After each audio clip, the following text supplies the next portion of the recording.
So if we look at ADHD, it's not one thing in the brain, it's at least 7. So let me go through each of the types. So the hallmark symptoms of ADD or ADHD: short attention span, distractibility, disorganization, procrastination, and issues with impulse control. But there are many different flavors of that. The first one we call classic ADHD. Short attention span, distractibility, disorganization, procrastination, impulsivity, plus they're hyperactive, restless, have trouble sitting still. Going to a movie's hard for them because they just can't sit still that long unless somebody's getting killed or blown up. In the scans, what we see is low activity in the front part of the brain, especially when they try to concentrate, and low activity in the cerebellum. So frontal, cerebellar hypoperfusion.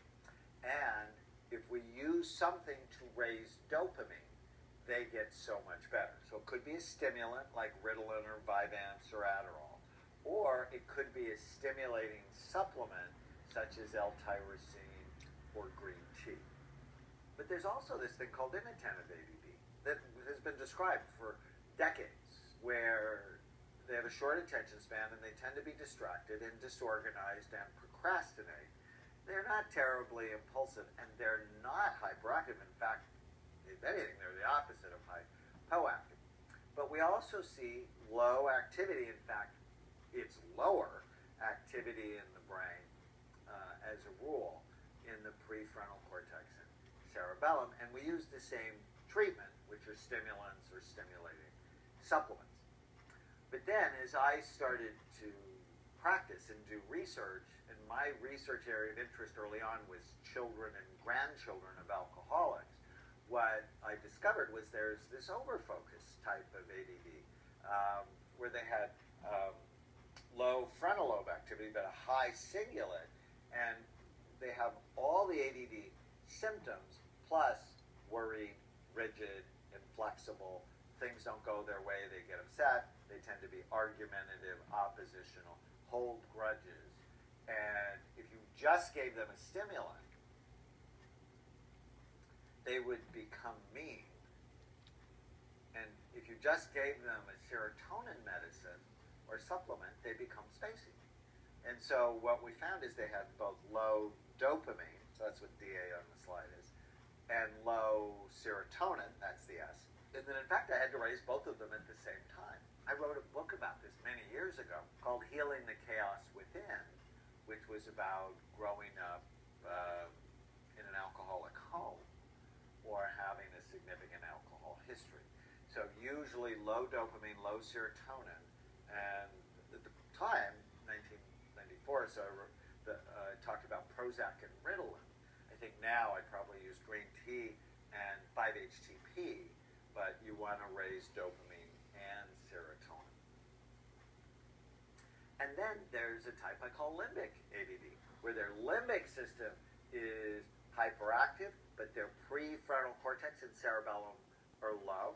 And I found giving them dopamine, but using an antidepressant.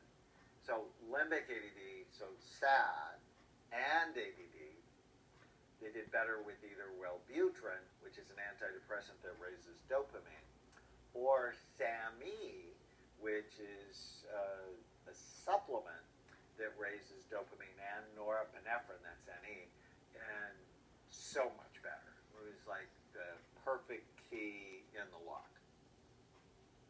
And then there's a very common type called temporal lobe ADD, where they had all the ADD symptoms, plus they had temporal lobe issues, so mood instability, irritability, temper problems, learning, reading, and I would need to raise dopamine, yes, so with the stimulant or something, but also GABA, so maybe an anticonvulsant or the supplement GABA, and got so much better results with my patients.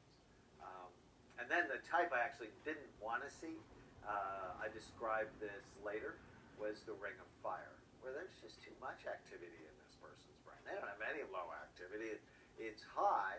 And initially I thought, well, maybe it's early bipolar disorder, maybe true, or it could be that they have an allergy, like to gluten, and their brain is reacting to that, or they had an inflammation from an infection like Lyme, and their brain was reacting to that. So I needed to calm things down, and we like to use GABA, 5-HTP, and L-tyrosine. That combination works really well for our Ring of Fire patients.